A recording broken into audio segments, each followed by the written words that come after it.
Halo, selamat malam. Selamat datang teman-teman semuanya di Bincang Santai Dominesia. Perkenalkan, aku Nanas. Kali ini akan memandu Bincang Santai Dominesia selama kurang lebih 1 jam ke depan.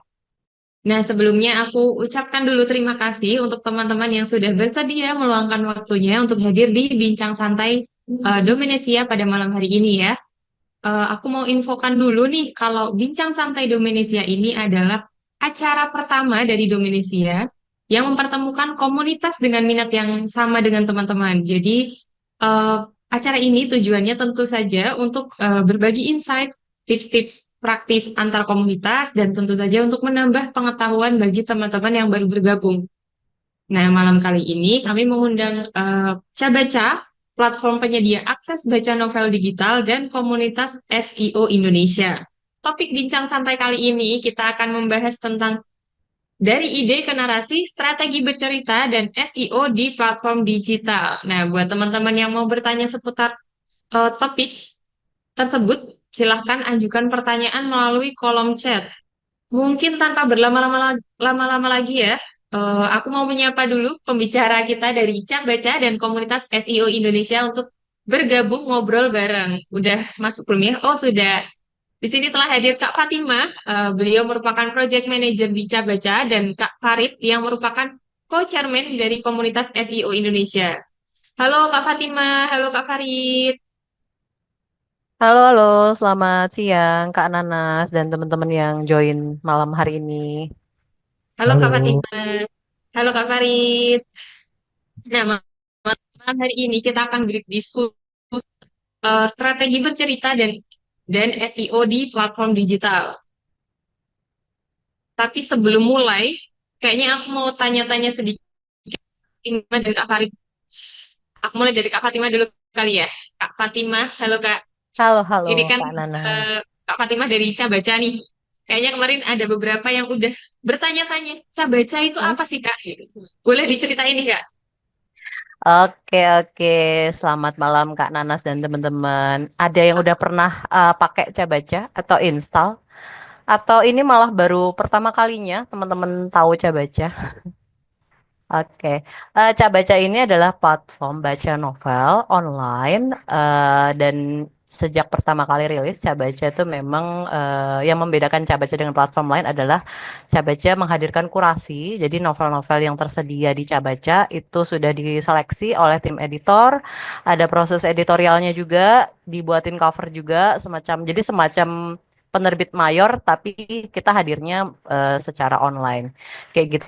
Untuk saat ini sudah ada lebih dari 400 judul buku yang terkurasi dan bisa teman-teman nikmati dengan cara top up kerang gitu ya. Mungkin kalau di beberapa platform baca serupa itu ada koin gitu ya, tapi kalau di Cabaca tuh istilahnya kerang, menyesuaikan dengan logonya yang gurita unyu-unyu itu gitu. Jadi teman-teman bisa top up kerang mulai dari 5.000 aja untuk bisa baca novel-novel karya penulis Indonesia gitu.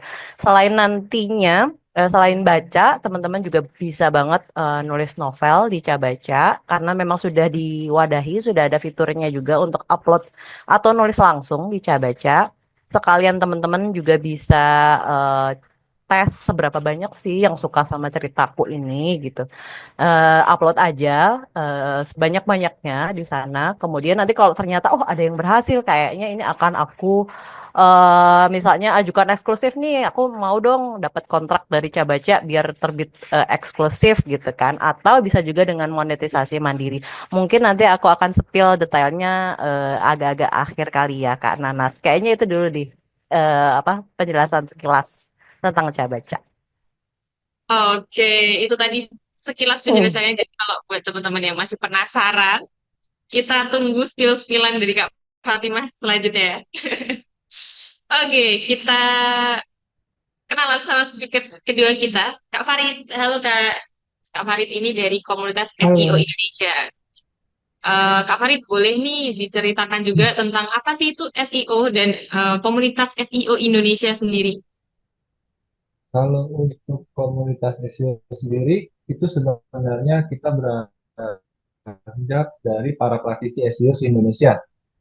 Ya, di sini juga kayak sih sebagai wadah untuk para praktisi, yang mana di sini KSI pun bersifat netral, tidak ada untuk yang pro dengan sebuah metode atau kontra dengan sebuah metode.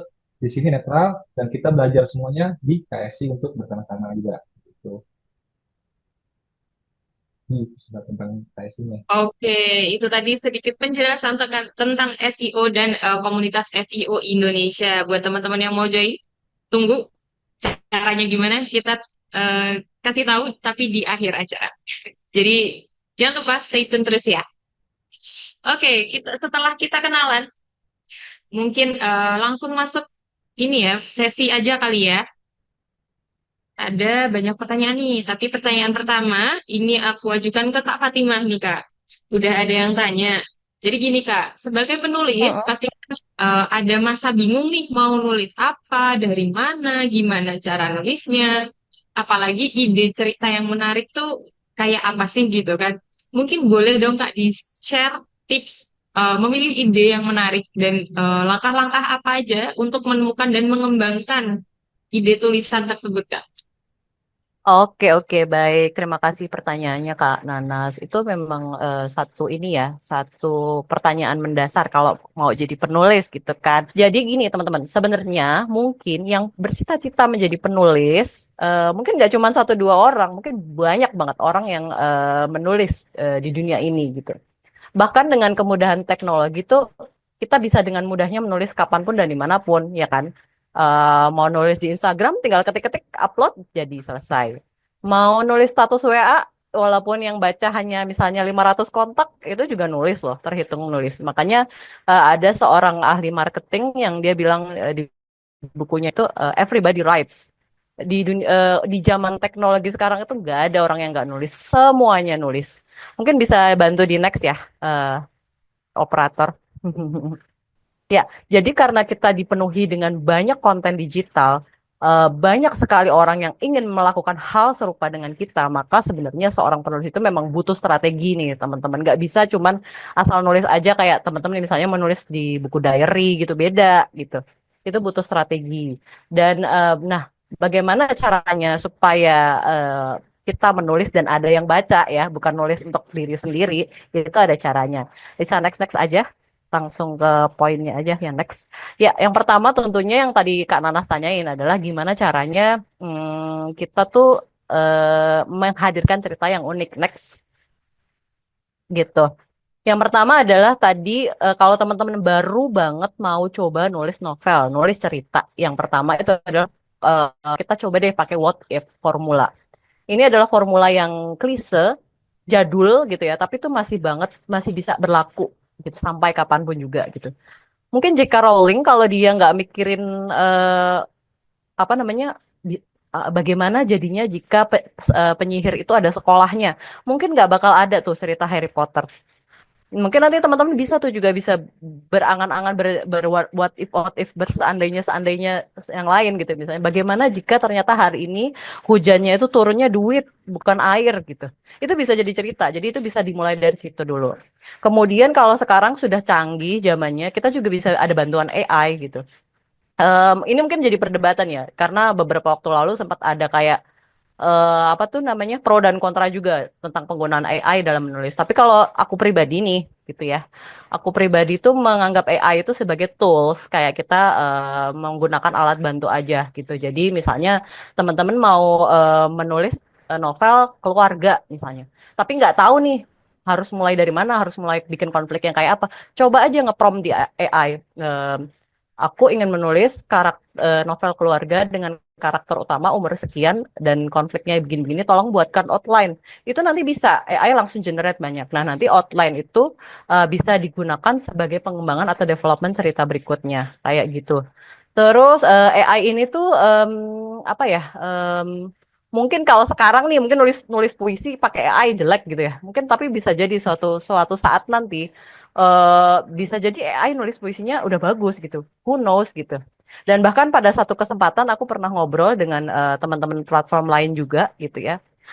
Dia bilang kayak gini, manusia-manusia yang menguasai dunia, Cile, yang punya skill bagus adalah yang mungkin bisa bertahan di industri teknologi khususnya, itu adalah manusia-manusia yang mengendalikan AI gitu. Jadi aku cukup sepakat juga sih dengan apa namanya pendapatnya beliau gitu ya. Cuman tapi di sisi lain karena menulis itu adalah produk manusia gitu. Jadi kita nggak boleh lupa juga tentang bagaimana caranya kita menjadi manusia. Jadi itulah kenapa aku memasukkan tips bersosialisasi gitu ya. Salah satu cara lain supaya kita punya cerita bagus itu adalah dengan sering-sering ngumpul ngobrol sama abang tukang parkir. Kenapa sih bang kamu tuh kalau misalnya narikin parkirnya pas udah mau kelar nih kemana dari tadi kemana aja misalnya kayak gitu. Jadi ada sesuatu yang membuat kita terhubung satu sama lain dan cerita adalah salah satu medium yang menghubungkan satu sama lain. Kemudian cara lainnya untuk bisa generate apa ya ide-ide cerita tulisan yang oke itu tentu saja dengan membaca karena ya gimana pun juga membaca itu asupan buat otak kita ya. Jadi kalau kita udah at least kita tuh punya satu penulis yang kita jadiin benchmarking bahwa aku ingin menjadi seperti dia atau malah aku ingin mengalahkan beliau gitu ya dalam hal menulis sehingga karya-karya yang kita hasilkan pun jadinya kita jadi punya motivasi lah untuk menghasilkan karya-karya. Itu sih kurang lebih Kak Nanas mungkin aku menjabarkan secara singkat dulu nih supaya teman-teman nanti menimbulkan pertanyaan. Jadi mungkin nanti kita bisa lebih banyak diskusi di pertanyaan aja. Gitu Kak Nanas.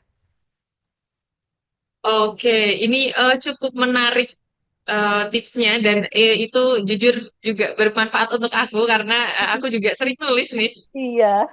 konten. Iya, tadi ada using AI, kemudian ada berandai-andai, jangan lupa berimajinasi, teman-teman.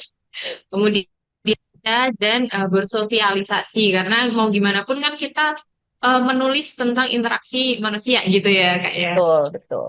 Oke, nah sekarang idenya udah ada nih, Kak. Lanjut ke pertanyaan kedua, karena idenya udah ada. Nah, cara menyusun sebuah kontennya nih, Kak, gimana? Biar terasa lebih hidup dan menarik bagi pembaca. Oke oke. Cara menghadirkan tulisannya ya berarti ya. Oke, mungkin bisa Oh, dibantu share lagi deh. Karena masih oke. nyambung sebenarnya, betul. Oke. Jadi sebenarnya untuk bagaimana cara kita menghadirkan cerita yang oke, tentu saja kita harus belajar storytelling, teman-teman. Storytelling itu nggak cuman hanya menyampaikan cerita, nggak cuman hanya menuliskan satu dua kalimat menjadi paragraf sampai jadi beribu-ribu halaman, nggak cuman sekedar kalau penulis platform tuh kebiasaannya itu gini, kebiasaannya tuh kayak karena mereka sudah terpatok dengan berapa jumlah kata gitu ya. Kadang-kadang penulis platform tuh kayak gitu. Jadi hanya sekedar melunasi berapa jumlah kata yang harus aku setor nih, harus aku tulis nih kayak gitu.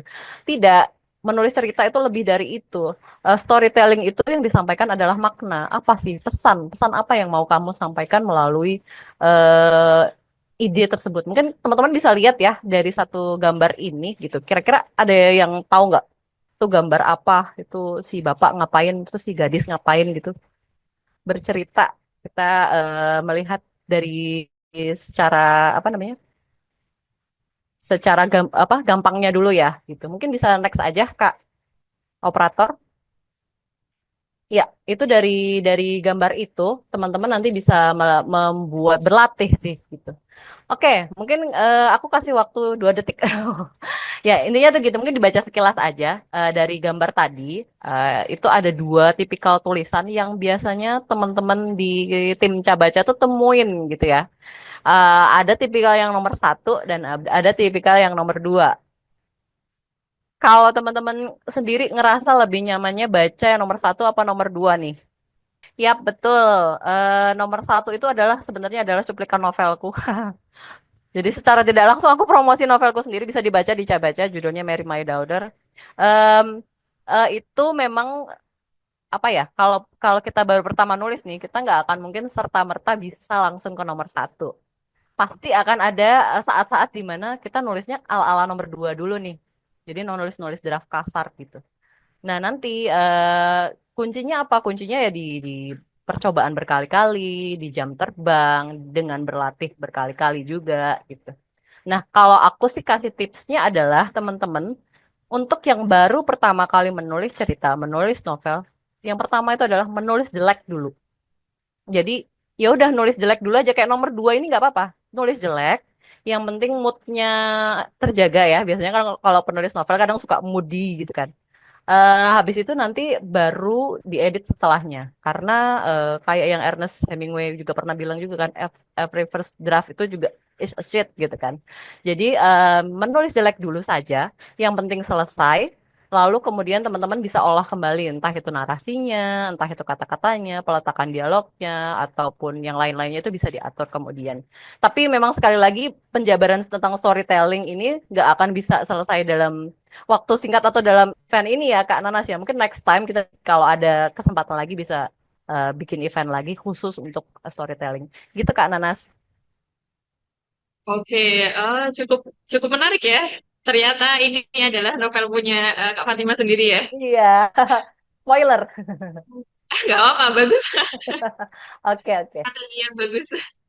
Berarti emang harus terbiasa dulu kali ya. Jadi nulis jelek Betul. dulu, ntar lama-lama juga bagus sendiri kayak gitu ya kak ya. Iya, nggak apa-apa banget menulis jelek.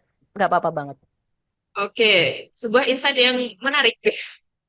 Nah, berbicara soal karya tulis nih kak.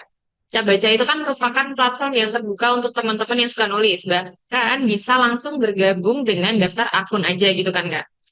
Nah, ini adalah pertanyaan yang dari kemarin banyak banget yang nanya.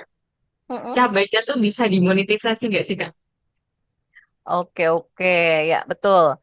Jadi, apa namanya, monetisasi itu bisa banget, teman-teman. Jadi, mungkin nanti setelah teman-teman merasa sudah, apa ya, sudah mahir dalam storytelling gitu kan, sudah percaya diri juga, dan mungkin dibuktikan juga dengan jumlah pembaca atau view atau apapun itu yang, wah, pada antusias nih, gitu. Nah, mungkin langkah selanjutnya adalah mencoba untuk monetisasi. Kenapa aku merasa penekanan ini penting ya, karena aku belakangan gini, sebenarnya nggak masalah banget ya kalau misalnya kita mau langsung monetisasi di awal gitu ya. Cuman kadang-kadang di beberapa penulis itu dia tuh berlatihnya tuh secara langsung gitu, secara online, secara langsung. Kalau orang-orang zaman dulu kan mungkin nulisnya kan harus manual, diketik, pakai mesin tik gitu kan. Nah, kalau sekarang orang berlatihnya bisa langsung online, langsung publish, langsung dibaca banyak orang, sehingga mungkin ketika karyanya tuh sebelumnya sebenarnya belum mateng banget, harus dimonetize tuh orang jadi melihatnya kayak ih ini apa sih gitu ya. Ini karya yang tadi aku bilang tadi, oh ini masih bentuknya masih jelek gitu ya. Masih menulis jelek tuh dia belum diedit, belum diapa-apain, kok langsung monetisasi, kok langsung dijual gitu kan. Nah, makanya kenapa aku tadi penjelasan soal apa tadi? Penjelasan soal storytelling dan berlatihnya tadi tuh di awal gitu. Nah, kalau monetasi baca itu sebenarnya ada dua jenis, Kak Nanas. Yang pertama itu kontrak eksklusif.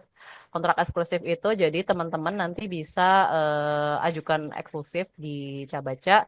Hanya hanya bisa terbitnya di Cabaca aja, tapi dia dapat benefit lebih banyak tuh, mulai dari royalti sampai 60% dan juga dipromosiin dan juga berkesempatan dialihwahanakan juga tuh kalau kalau dikelola oleh Cabaca ya gitu.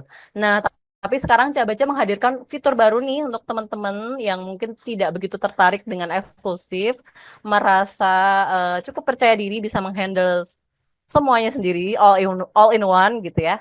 Atau mungkin juga untuk teman-teman yang mungkin sudah punya jaringan pembaca yang cukup besar, cukup banyak, banyak banget malah mungkin kalau satu ruangan ditaruh semua itu nggak cukup gitu ya. Itu silakan bisa dicoba aja menggunakan fitur monetisasi mandiri di Cabaca. Fitur ini udah rilis ya, teman-teman. Jadi ini event ini tuh bisa dibilang apa namanya? Kayak launching lah, mini launching gitu ya. Kita mini launchingnya malah di eventnya Domainisia ya. Jadi fitur ini sudah bisa teman-teman pergunakan. Untuk sementara ini baru rilis via website ya, belum yang di aplikasinya. Tapi bisa deh dicoba gitu. Caranya gampang banget, cukup bikin akun, boleh pakai Google atau email. Kemudian ya udah teman-teman nulis seperti biasa, tentunya. Kemudian tentu saja harus mematuhi syarat dan ketentuan yang sebelum monetisasi. Ada macam-macam, nanti bisa dibaca aja teman-teman. Misalnya kayak menulis 3 bab, terus minimal harus top up sekali gitu.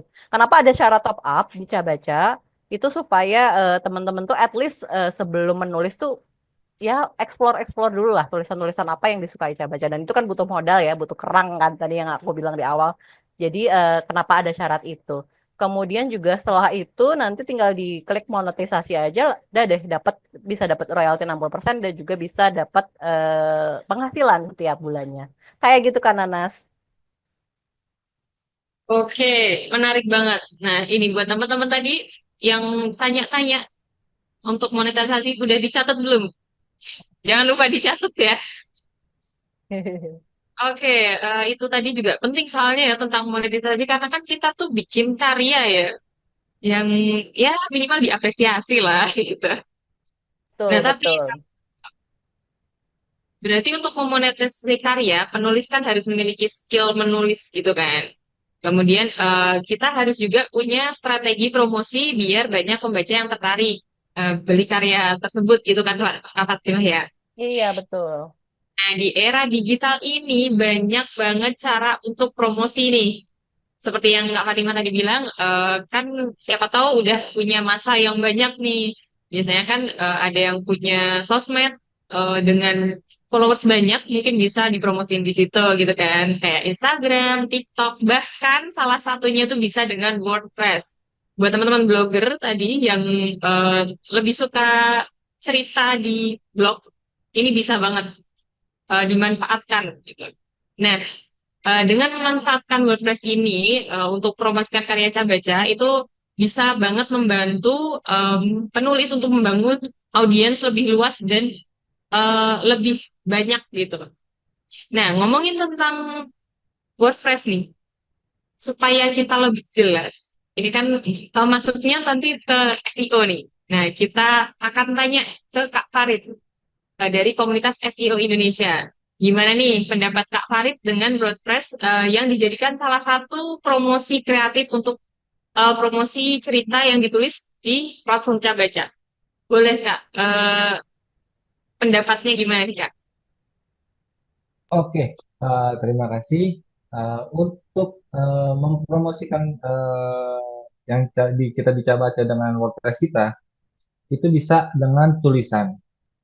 Tulisannya ya seperti konten artikel, juga terus juga ada dari apa namanya infografik atau kita bikin sebuah sampul seperti itu. Nah, kalau yang kita buat nanti di sana mungkin bisa sedikit kalau untuk dari segi konten ya, konten artikel lah. Kita kan biasa nulis juga semua. Nah, kita bisa menyinggung nih sedikit isi dari novel yang ada di Cabaca. Misalnya kita lagi bahas tentang keluarga tadi, mungkin isinya tentang A, B, C, D dijabarkan sedikit, tapi ketika untuk membaca secara lengkap, itu kita buatkan dulu button atau CTA, call to action, yang mana itu mengarah ke baca sendiri untuk membaca secara lengkap. Seperti itu sih, Kananas. Iya, Oke, berarti bisa pakai button untuk mengarahkan pembaca ke betul, situsnya gitu ya Kak ya? betul. Nah, kalau udah dilengkapi button nih Kak, sekarang Hmm, gimana cara meningkatkan visibilitas WordPress ini di mesin pencari kayak di Google gitu? Kan ini kan termasuk cara untuk hmm, mengoptimalkan konten dan teknik basic SEO gitu kan ya Kak ya? ya, Ya, oke boleh, mungkin bisa dijelaskan juga nih Kak. boleh saya share screen ya. Oke. Oke, untuk SEO sendiri, gimana caranya kita meningkatkan visibilitas? Itu yang pertama itu ada on page, off page, terus technical SEO-nya. Yang mana on page sendiri itu ada dari mulai keyword atau kata kuncinya, konten yang tadi seperti dibilang, entah itu konten artikel kah, atau infografik, atau kita bikin podcast bisa juga, seperti itu. URL atau permalink, itu yang menyangkut dengan domain kita juga bisa, terus juga dari penempatan kata kunci di link, seperti itu. Terus juga ada meta title, meta description, internal linking antara halaman atau antara tulisan, terus juga pengoptimalan gambar, image, dan lainnya. Di segi of page itu ada namanya backlink, guest posting, media sosial juga kita perlu. Sebenarnya di sini juga ada PR, public relation untuk bantu di off page. Di segi teknikal kita ada untuk namanya page speed. Kalau untuk orang SEO pasti tahu page speed. kita agar gimana caranya sebuah website kita ketika pengguna datang atau pengguna itu mengakses, itu loading speednya pun cepat. Tidak ada namanya delay. eh, Terus juga ada struktur website, mulai dari mungkin homepage, terus turun ke blognya nanti seperti apa, untuk about me-nya kayak gimana, terus juga yang lainnya. Sitemaps, sebenarnya juga ada robots.txt, dan lainnya sih sebenarnya untuk di segi teknikal. Mungkin sih seperti itu sih, Mbak. Karena nasi ya. Oke, berarti ini penjelasan tentang ada on page, ada off page, ada Oke. apa lagi yang satu tadi? Lupa. Untuk teman-teman sudah ditulis ya tadi ya penjelasannya. Oke, semoga udah ada yang screenshot juga. Nah, tadi kan aku sudah sempat singgung juga nih Hmm, tentang WordPress nih Kak. Nah, ini hmm, tuh kalau nggak salah, aku tuh sepengetahuanku, WordPress itu kan ada yang gratis, ada juga yang namanya WordPress hosting. Nah, Ya, itu tuh boleh nggak sih Kak dijelaskan bedanya? Dan itu tuh nanti pengaruh sama SEO-nya tuh apa nih Kak? Gitu. Gitu. oke. Berarti saya izin share screen lagi untuk WordPress-nya ya. Ya, Ya, kalau aman. yang oke. Kalau untuk yang gratis biasanya kita ada jatuhnya itu kita sebut subdomain. Misalnya nama kita sitename.wordpress.com. Itu yang secara free dari wordpress.com. Kalau kita yang pakai WordPress hosting, itu biasanya sesuai dengan domain yang kita inginkan. Misalnya, saya sebagai penulis gitu, saya mau branding juga, ya sudah, saya pakai nama saya dengan .com atau .id atau .net atau .blog yang udah ada juga kan ya. Seperti itu sih. Nah, untuk perbedaannya itu dari segi ini. Nah, WordPress.com, domainnya itu menggunakan subdomain gratis. Misalnya tadi udah bilang, namesite.wordpress.com. Kalau untuk WordPress hostingnya, dapat menggunakan domain dengan custom. Terus juga ternyata dari yang free dengan yang berbayar, itu dari segi fitur, itu juga berbeda. Kita tidak bisa menginstal plugin, tema, misalnya kita mau bikin dengan desain tema seperti A, B, itu tidak bisa karena terbatas. Ketika kita pakai WordPress hosting, itu kita penuh. Kita mau install plugin untuk SEO sendiri, ada Rank Yoast, dan lainnya. Itu kita Jangan. bisa. Juga tema pun kita bisa. Misalnya kita mau, kalau nggak salah juga tema banyak diperjualbelikan. Nah, mungkin itu juga bisa pakai. Terus juga untuk dari segi support, ini kan biasanya kita kalau ada kendala atau misalnya lagi trouble, itu kita tidak bisa langsung ke CS atau customer service dari segi WordPress.com-nya sendiri. Yang ada kita harus ke forum, kita harus ngelihat lagi gimana caranya yang lain.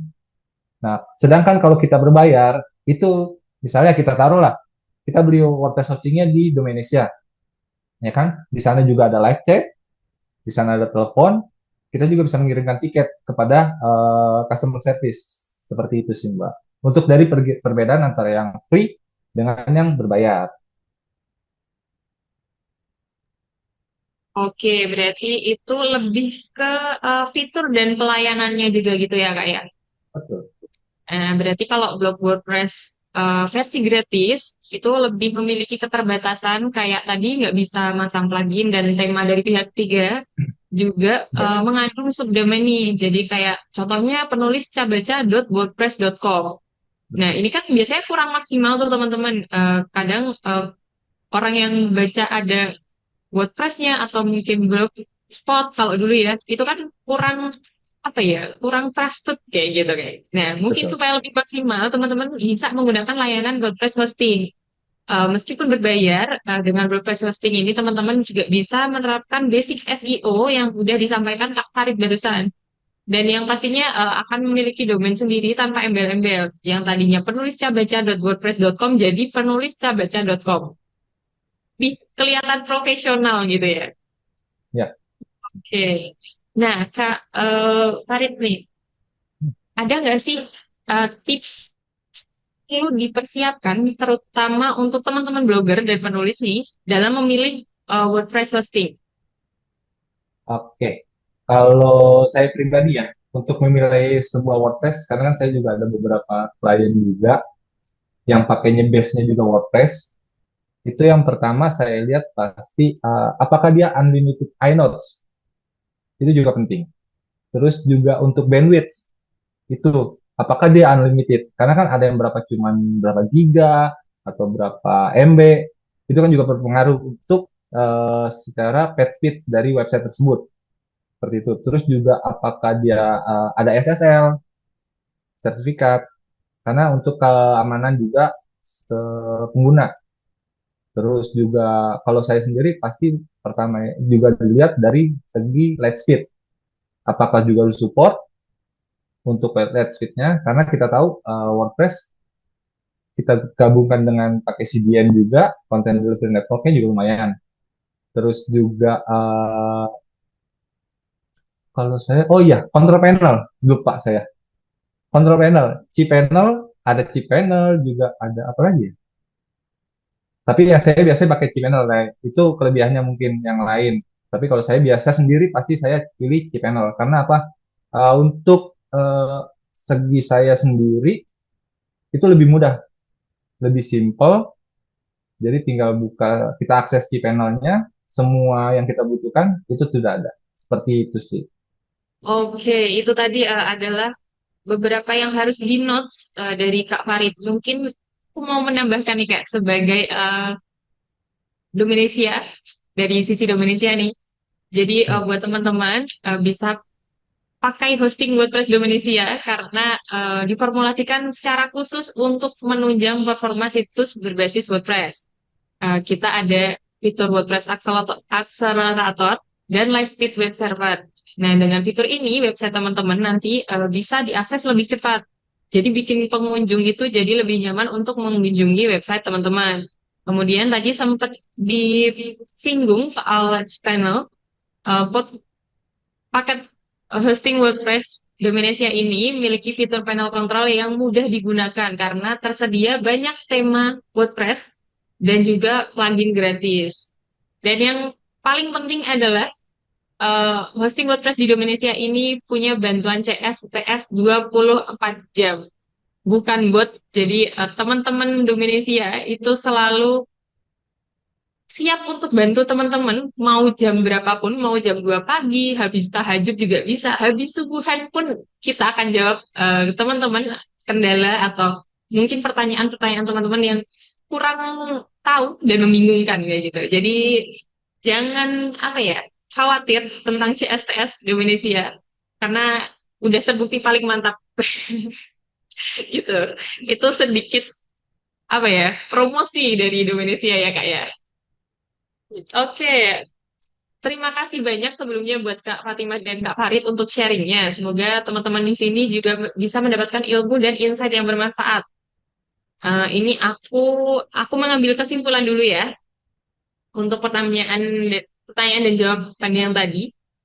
Jadi teman-teman untuk memulai itu nggak dengan apa yang ditulis harus bagus. Jadi nulis jelek dulu nggak apa-apa, ngedraft dulu nggak apa-apa. Pokoknya yang penting mulai aja dulu. Kalau kata brand yang itu tuh.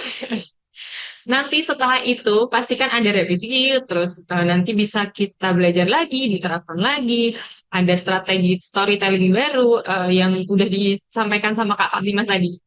Kemudian baru bisa dimonetisasi. Nah, supaya menjangkau audiens yang lebih banyak, teman-teman juga nanti setelah menulis bisa menggunakan channel-channel atau sosial media atau mungkin WordPress dari Indonesia untuk membuat website pribadi yang membahas topik yang relevan dengan cerita yang ditulis di platform Baca Baca. Itu untuk menambah pengunjung dan menambah pembaca teman-teman gitu. Jadi jangan lupa diterapkan juga basic SEO-nya supaya website teman-teman tuh bisa dilacak oleh mesin pencari seperti Google. Gitu. Tidak terasa sudah di penghujung acara ya. Tapi tenang aja untuk teman-teman yang tadi skip atau mungkin lupa gimana caranya gabung ke komunitas SEO ini dan gimana caranya menjadi penulis Cabaca. Mungkin kita remind lagi ya. Untuk Kak Farid, boleh nih Kak dikasih tahu ke teman-teman gimana caranya gabung ke komunitas SEO Indonesia nih Kak. Oh, kita sangat terbuka kok untuk semua mau yang mau belajar atau yang baru itu kita terbuka di sana. Mungkin cari aja di Instagram atau di LinkedIn itu komunitas SEO Indonesia. Di sana kita open untuk semuanya. Nanti juga di sana ada link Telegramnya. Masuk di sana, nanti disambut. Kemudian jika ingin bertanya, ketika ingin bertanya, mungkin bisa. Misalnya saya ada kendala di A, saya ingin apa namanya, ingin tahu tentang A. Nah, itu bisa dipertanyakan, kita diskusi bareng di sana juga bisa. Seperti itu. Oke, buat teman-teman yang mau gabung, baru belajar atau mungkin emang udah expert atau mau bagi-bagi ilmunya, boleh banget itu tadi dikepoin dulu sosmednya SEO Indonesia ini. Nanti bisa join juga Telegramnya ya Kak ya. Nanti bisa tanya jawab di situ, bisa sharing-sharing, atau mungkin ada tips-tips yang mau di-share kayak gitu. Bisa langsung dikepoin aja teman-teman. Gitu. Nah, sekarang buat Kak Fatimah nih, mungkin tadi ada yang ke-skip dan ada yang masih menunggu caranya, gimana cara untuk bergabung jadi penulis Cabaca nih Kak. Boleh di-spill lagi nih Kak. Oke, oke. Untuk gabung jadi penulis Cabaca, tentunya yang pertama harus punya akun dulu ya. Di Cabaca harus punya akun, nanti bisa aksesnya bisa via web ataupun aplikasi di Play Store, karena Cabaca baru ada di Play Store. Kemudian nanti begitu udah bikin akun tuh bisa explore-explore dulu nih sambil baca-baca dulu. Oke. Jadi nanti mungkin teman-teman bisa pakai nih voucher yang khusus untuk teman-teman di sini aja, dapat diskon 90% untuk top up kerang. Nanti kerangnya itu bisa dipakai untuk baca novel supaya teman-teman bisa dapat inspirasi ya. Kadang kadang ngobrol sama AI juga agak apa namanya? Gak dapat inspirasi tapi malah jadi emosi kadang-kadang kan. Mungkin bisa dapat inspirasinya dengan membaca. Kayak gitu. Terus setelah itu nanti mungkin kalau teman-teman mau coba nulis boleh banget nanti tinggal baca aja syarat dan ketentuannya langsung bisa publish di situ. Kayak gitu sih Kak Nanas. Oke, itu tadi sangat gampang ya untuk join. Jangan lupa tadi ada diskon berapa? 90% ya untuk top up Iya, coin. iya. Jangan lupa untuk join di dua komunitas ini guys karena pasti akan banyak insight menarik ya untuk teman-teman blogger atau yang baru mau belajar menulis gitu. Nah, karena sudah di penghujung acara, aku mengucapkan terima kasih kepada Kak Farid dan Kak Fatima telah meluangkan waktu dan kesempatannya untuk hadir dan membagikan ilmu serta pengalamannya. Semoga ilmu-ilmunya dapat bermanfaat untuk teman-teman semua di sini. Sekali lagi terima kasih Kak Fatima dan Kak Farid. Selamat beraktivitas kembali. Dari saya pribadi, berterima kasih kepada teman-teman yang sudah mengikuti Bincang Santai Indonesia dari ide ke narasi, strategi bercerita, dan SEO di platform digital. Saya Nanas undur diri. Sampai jumpa kembali di Bincang Santai Indonesia selanjutnya. Dadah.